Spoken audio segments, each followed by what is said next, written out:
Hello everyone, कैसे हैं आप सभी। मैं अर्पित धीमान, आपका मैथ टीचर। आज हम डिस्कस करने वाले हैं चैप्टर 6 जिसका नाम है लाइंस एंड एंगल्स। आज हमारे पास डिस्कस करने के लिए जो टॉपिक है वो है एक्सरसाइज 6.2 पार्ट 1। आज हम डिस्कस करने वाले हैं 6.2 एक्सरसाइज का। प्रीवियस वीडियो में हमने दो पार्ट को डिस्कस किया था, जो एक्सरसाइज 6.1 थी आपके पास पार्ट 1 और पार्ट 2। आज हमारे पास जो एक्सरसाइज है 6.2 ये बहुत ही इंटरेस्टिंग है क्योंकि ये एक ट्रांसवर्सल लाइन, ठीक है ना। आप ट्रांसवर्सल लाइन की जो कंडीशंस थी आपको वो इंट्रोडक्शन पार्ट में क्लियर कर चुके थे, और आपसे मैं यही कहूंगा कि सबसे पहले जाइए इंट्रोडक्शन पार्ट अच्छे से क्लियर कर लीजिए, उसके बाद ये एक्सरसाइज आपको बहुत आसान लगने वाली है। तो आज देखते हैं, चलिए हम कौन से क्वेश्चन आपके 6.2 में होने वाले हैं। तो जल्दी से शुरू करते हैं अपनी वीडियो को।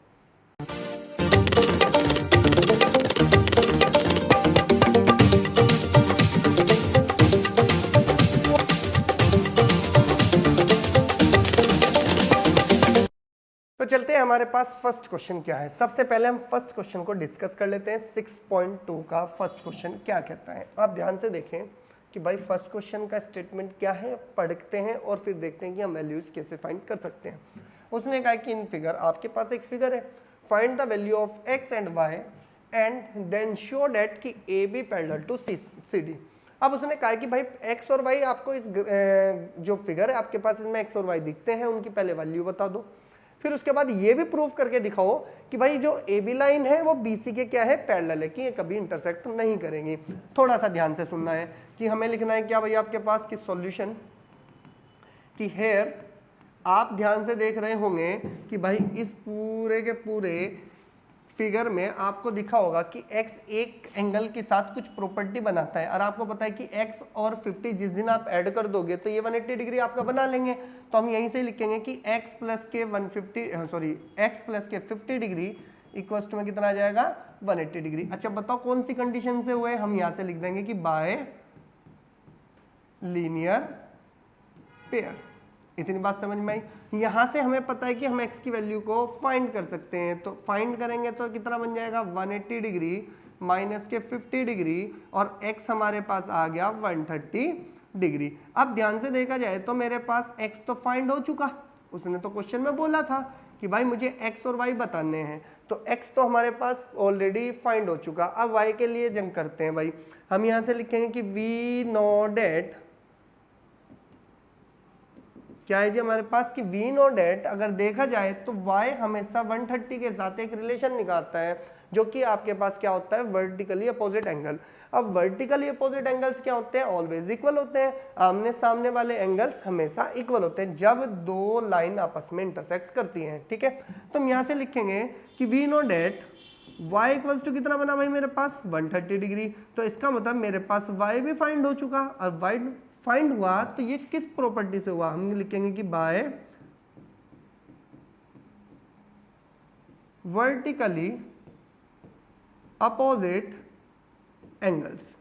क्लियर हो गई इतनी बात। हमने कहा भाई आपके पास y की वैल्यू 130 डिग्री आई, वो भी किस कंडीशन से, वर्टिकली अपोजिट एंगल। देखो यहां तक का तो हमारा सारा का सारा पार्ट हो चुका है, ये दोनों वैल्यू निकल चुकी। अब आपको शो करना है कि भाई आपके पास की A B parallel to C D proof करना है।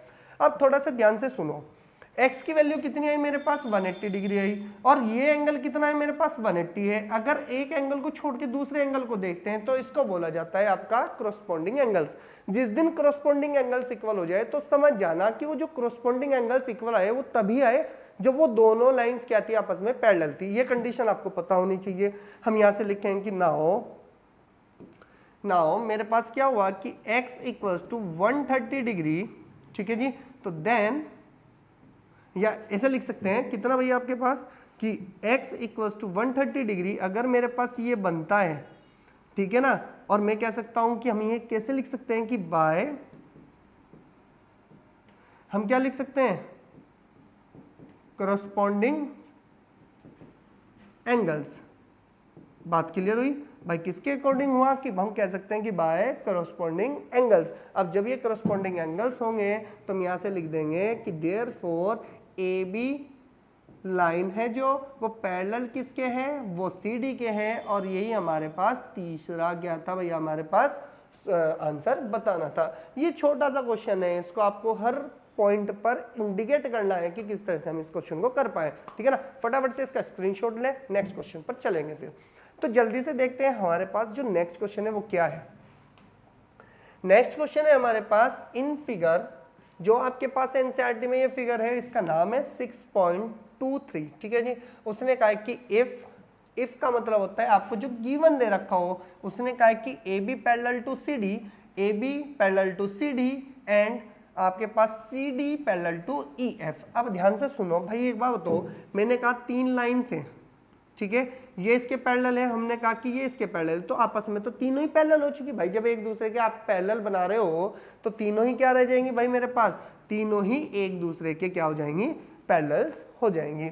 अब आगे उसने कहा कि भाई मेरे पास ये जो इंटरसेक्टिंग पॉइंट है इसको बोल दिया उसने आई, ये इंटरसेक्टिंग पॉइंट है इसको बोल दिया उसने एच, और वो कह रहा है कि भाई मुझे ये बताओ कि अगर मेरे पास y ratio z equals to 3:7 हो एंड मेरे पास कितना दे रखा हो, फाइंड करने के लिए बोल रखा हो कितना मेरे पास x, देखो जी z है मेरे पास रेशियो में, ठीक है ना, और मेरे पास कितना है y है, और उसने x की वैल्यू को फाइंड करने के लिए पूछा है। तो ध्यान से सुनना है, हमें करना क्या है कि सबसे पहले कि मैं सॉल्यूशन की बात करूं तो सॉल्यूशन में हमें देखना है क्या कि हेयर, आप सबसे पहले इस चीज को देखा करो कि अगर मेरे पास ये 2 एंगल्स हैं x एंड y, अरे x एंड y अपने आप में कौन सी ऐसी है जो प्रॉपर्टी फॉलो करेंगे। अरे भाई 2 पैरेलल लाइंस के बीच में इंटीरियर कॉन्जुगेटिव इंटीरियर एंगल्स की बात करी जा रही है। देखो ये इंटीरियर एंगल्स है, कॉन्जुगेटिव का मतलब ये तो हो गया x x के बराबर वाला, या x या नीचे वाला, या y या उसके बराबर वाला, या आपके पास यहाँ पर जो एंगल है h के पास, या ये दोनों। अगर ये दोनों इस तरह से बनते हैं तो इसका मतलब इन दोनों का सम क्या होता है भाई, आपके पास क्या कहलाएंगे भाई, आपके पास ये 180 डिग्री। इसको बोलते हैं को इंटीरियर एंगल। क्या बोलते हैं, को इंटीरियर एंगल्स। ध्यान से सुनना, अब ध्यान से सुनो, हमने क्या कहा कि x plus Y equals to में मैंने बोल दिया भाई कितना हो गया हमारे पास 180 डिग्री, और हम यहाँ पे लिख देंगे कि बाय को इंटीरियर एंगल्स, को इंटीरियर एंगल्स। भाई इतनी बात समझ में आई कि दोनों के दोनों क्या है भाई, मेरे पास ये दोनों का सम 180 डिग्री है, तो इसका मतलब हमने कहा कि ये दोनों को इंटीरियर एंगल है, तो इसलिए हमने इसकी प्रॉपर्टी को फॉलो किया। अब ध्यान से सुनो, अगर मैं ध्यान से देखा जाए तो भाई ये x, ठीक है, तो पैरेलल है। देखो यहाँ पर एक z बना, तो z बना तो x इक्वल्स टू किसके आ गया भाई मेरे पास, z क्या आया, x इक्वल्स टू कितना बना मेरे पास, z बना। क्यों बना, क्योंकि ये क्या है आपस में अल्टरनेट इंटीरियर एंगल है। तो हम यहाँ से क्या लिख देंगे कि v नॉट एट कि x इक्वल्स टू में z बाय, हम यहाँ से लिख देंगे कितना कि बाय अल्टरनेट इंटीरियर एंगल्स, ठीक है जी। हमने कहा कि अगर ये दोनों इक्वल हैं तो हम इसको थोड़ा सा हाईलाइट कर लेते हैं क्योंकि हमें इसकी जरूरत पड़ने वाली है। अब ध्यान से देखा जाए तो मेरे पास इसका मतलब हो गया x इक्वल्स टू कितना इजी z है। क्यों, क्योंकि ये दोनों आपस में क्या बनाते हैं भाई आपके पास, बाय अल्टरनेट इंटीरियर एंगल्स। तो इसका मतलब ये भी इक्वल हो गया क्योंकि 2 पैरेलल लाइंस के बीच में जो अल्टरनेट एंगल्स होते हैं वो हमेशा क्या होते हैं, इक्वल होते हैं। हमें x की वैल्यू बतानी है। अब x की वैल्यू बताने के लिए हम z भी तो निकाल सकते हैं ना, z ही किसके इक्वल है, x के। तो थोड़ा ध्यान से सुनना है यहाँ पर कि हम यहाँ से क्या लिखेंगे कि वी हैव कितना है जी मेरे पास कि y ratio z equals to में आ गया 3:7, ठीक है। तो हम यहाँ से क्या लिखेंगे कि then let y equals to में 3a and z equals to में 7a। क्लियर हुई जी इतनी बात, ठीक है। अब आपको पता है कि अगर मैं यहाँ से लिखूं कि देयरफॉर, अगर देखो जाए तो मेरे पास क्या है, इसको इक्वेशन नंबर कितनी मान लो आप, 1 मान लो। थोड़ा दिमाग में रखो कि x की वैल्यू z के इक्वल है। तो अगर मैं यहाँ पर देखूं तो क्या मैं x रख सकता हूँ, मैं इस तरह से लिख सकता हूँ कि z प्लस के वाई इक्वल्स टू में कितना है मेरे पास 180 डिग्री, और साथ में क्या लिख दो फ्रॉम इक्वेशन नंबर फर्स्ट। अरे इक्वेशन नंबर फर्स्ट की वैल्यू हमने यहाँ पर रखी है x की पोजीशन पे z, क्योंकि मुझे x y है मेरे पास z है, तो यहाँ पर रख दो z की वैल्यू कितनी है मेरे पास 7a प्लस के y की वैल्यू कितनी है मेरे पास 3a और इक्वल टू में बन गया मेरे पास 180 डिग्री। ये बन गया मेरे पास tan a इक्वल टू में 180 डिग्री। और आप जैसे कैंसिल करेंगे 0 से 0 और a की वैल्यू क्या निकाल लेंगे आप यहाँ से 18 डिग्री। तो अगर आपके पास की x की वैल्यू अगर सॉरी a की वैल्यू मेरे पास कितनी आई 18 डिग्री, तो हम यहाँ से क्या लिखेंगे, ध्यान से देखो कि मेरे पास आ जाएगा कि ना हो, अगर मैं किसकी वैल्यू की बात करता हूँ y, तो y मेरे पास कितना था आपके पास, पहले y की वैल्यू की बात करते हैं, कितना है मेरे पास 3a है, तो क्या मैं 3 मल्टीप्लाई बाई 18 डिग्री करूंगा, तो यहाँ से मेरे पास y की वैल्यू आ जाएगी 54 डिग्री। क्लियर हो गई भाई मेरी बात। तो हमने क्या निकाल लिया, y भी निकाल लिया। एंड मेरे पास अगर मेरे पास z निकालना हो तो z की वैल्यू कितनी है 7a, और 7a है तो क्या मैं 7 मल्टीप्लाई बाई 18 करूंगा, और जब 18 करूंगा तो मेरे पास कितना आ जाएगा, ये आपके पास ये बन जाएगा कितना, ये बन जाएगा 6 और ये बन जाएगा 7 प्लस 1 2 6 डिग्री। क्लियर हुई बात। अब हम यहाँ से लिखेंगे कि देयरफॉर हमें क्या पता है कि भाई x इक्वल्स टू किसके है, z के है, और z कितना है मेरे पास 126 डिग्री आया। तो यहाँ से मैं क्या लिख सकता हूँ कि मेरे पास हेयर कि x इक्वल्स टू वैल्यू जो पूछ रहा था मेरे पास वो कितनी आ जाएगी मेरे पास 126 डिग्री। देखो हमने किया क्या, पहले इस चीज़ पे ध्यान दो, हमने क्या किया, क्वेश्चन का स्टेटमेंट पढ़ा, क्योंकि मेरे पास x y z तीनों एंगल्स हैं, तीनों एंगल्स में कुछ आपका क्या बन रहा था, रिलेशन बन रहा था। हमने कहा x और y का जब सम करेंगे तो ये बन जाता है को इंटीरियर एंगल, और को इंटीरियर एंगल जब आपके दो पैरेलल लाइंस के बीच में होते हैं ना, तो उनका हमेशा सम क्या बनता है भाई मेरे पास 180 डिग्री बनेगा। हमने ऐसा कहा कि x प्लस वाई हमेशा किसके इक्वल आएंगे, 180 डिग्री के आएंगे। जब ये दोनों 180 डिग्री के आएंगे तो इसका मतलब मेरे पास यहाँ से कंडीशन बनेगी, देखो ये बनेगा मेरे पास z, और z का यानी कि x एंगल और आपके पास z एंगल, दोनों के दोनों क्या मिल जाएगा मेरे पास इक्वल मिलेंगे। मैंने बोल दिया बाय अल्टरनेट इंटीरियर एंगल से ये दोनों क्या है, इक्वल है। अगर ये दोनों इक्वल हैं तो इसका मतलब x y और z जब मेरे पास गिवन था तो मैंने यहाँ से वैल्यू लेट की कि y equals to 3a z equals to 7a है। तो मैंने देखा कि अगर इस x की पोजीशन पर मैं z रख दूं तो मुझे कोई फर्क नहीं पड़ेगा, क्यों, क्योंकि x बराबर कितना है मेरे पास z है। अब मैंने यही काम यहाँ पे किया, और यहाँ पर किया तो z की वैल्यू मेरे पास 7a थी, पुट की, y की वैल्यू 3a थी, पुट करी, a की वैल्यू आ गई। जब a की वैल्यू है, a की वैल्यू यहाँ रखेंगे तो y निकल के आ गया, और जब मैं यहाँ पर z की वैल्यू रखूंगा कितनी आपके पास a, तो 7 मल्टीप्लाई बाई कितना मिलेगा मेरे पास ये, और तो ये मेरे पास कितना आया मेरे पास, ये मेरे पास क्या निकल के आया मेरे पास z आया। जब z आया तो हमने कहा देखो भाई यहाँ पर दोनों के दोनों इक्वल हैं इक्वेशन नंबर 1 में, तो इसका मतलब जब z 126 डिग्री है तो इसका मतलब x भी हमारे पास 126 डिग्री होने वाला है। फटाफट क्वेश्चन का स्क्रीनशॉट ले, चलते हैं नेक्स्ट क्वेश्चन पर। नेक्स्ट क्वेश्चन क्या है हमारे पास, फटाफट देखते हैं। देखो हमारे पास है थर्ड क्वेश्चन, इस पार्ट का ये लास्ट क्वेश्चन है, ठीक है ना। जो आपके बचे हुए जो क्वेश्चन है वो नेक्स्ट पार्ट में सोल्व करने वाले हैं, ठीक है ना। सबसे पहले ध्यान से देखें कि आपके पास जो एक क्वेश्चन है उसका स्टेटमेंट क्या है, इन फिगर 6.24, यानी कि एनसीईआरटी में आपका 6.24 फिगर नंबर है। उसने कहा कि if A B parallel to C D, उसने कंफर्म कर दिया कि भाई जो ए बी है वो पैरेलल है किसके, सी डी के है, ठीक है जी।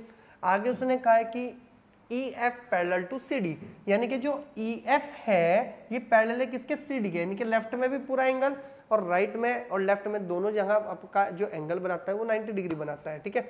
आगे उसने कहा कि मेरे पास एक एंगल है जिसका नाम है GED, यानी कि GE और D, यानी कि ये पूरा एंगल, यानी कि इन दोनों एंगल का जो सम है वो 126 डिग्री है। फाइंड करना है मुझे AGE एंगल, फाइंड करना है मुझे GEF एंगल, और फाइंड करना है मुझे कितना FGE एंगल, यानी कि 3 एंगल्स मुझे फाइंड करने हैं, ठीक है। तो सबसे पहले जो चीज हमें इंफॉर्मेशन में दे रखी होती है ना, हम उसी से ही डिस्कस कर लेते हैं। ध्यान से सुनो, हमें कहा कि उसने कि GED यानी कि ये पूरा एंगल जिसको मैं मार्क करके दिखा रहा हूँ, ये पूरा एंगल आपके पास कितना है 126 डिग्री है। इसी की हेल्प से हम कोई एक एंगल निकाल सकते हैं। सबसे पहले ध्यान से सुने कि मेरे पास आया सॉल्यूशन, हम यहाँ से लिखेंगे कि वी हैव, या ऐसे लिख सकते हैं हम, हमारे पास जो चीज़ है हम क्या लिखेंगे कि hair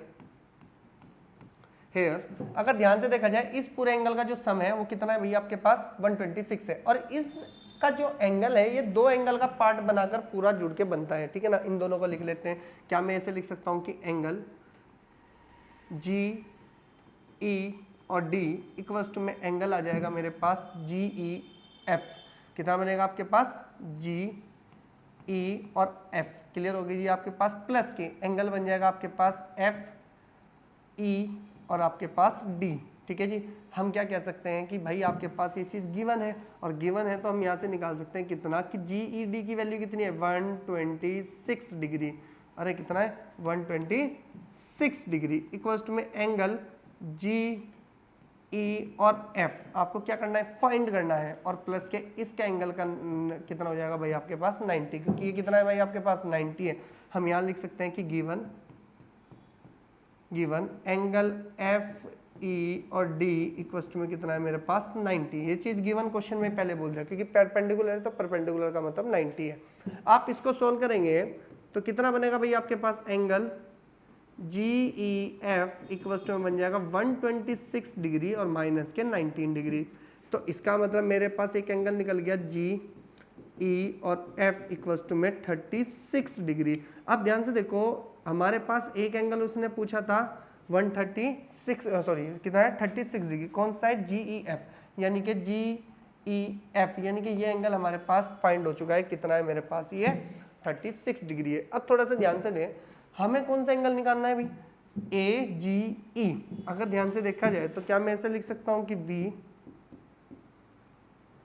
note at angle A G E equals to में कितना बन जाएगा भाई मेरे पास एंगल बनेगा जी ई और आपके पास डी। हम कह सकते हैं कि बाय, हम क्या लिख सकते हैं इसको कि बाय कितना मिलेगा आपके पास ये बन जाएगा बाय अल्टरनेट एंगल्स।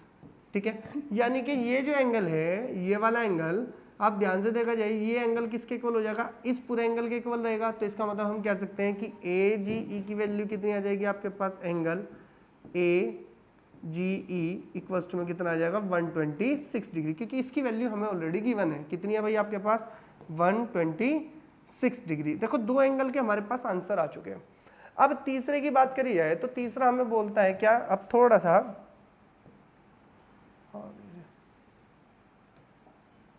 ठीक है ना, अगर देखा जाए तो हम क्या कर सकते हैं भाई, इसको कितना बन सकता है भाई आपके पास, चलो छोड़ो इसको ऐसे लिखो आप, थोड़ा सा ना इसको थोड़ा सा इधर लेके चलो, क्योंकि हमें जगह मिल जाएगी करने की नेक्स्ट पार्ट की। अब ध्यान से सुने, हमारे पास जो नेक्स्ट पार्ट है, नेक्स्ट पार्ट का मतलब है हमें कौन सा एंगल चाहिए भाई आपके पास एफ जी ई। तो एफ जी ई बताए कहाँ पर है, एफ जी ई यानी कि ये वाला एंगल मुझे चाहिए। मैं इसको दूसरे पेन से डिनोट कर दूं, ठीक है ना। अब मुझे पता है कि इन दोनों येलो का और ब्लू वाले का दोनों का जो सम है वो कितना मिलेगा मुझे 180 डिग्री। तो मैं यहाँ से लिखूंगा कि ना हो कितना है भैया मेरे पास की एंगल ए जी ई और प्लस के एंगल कौन सा पूछ रहा है भाई आपके पास एफ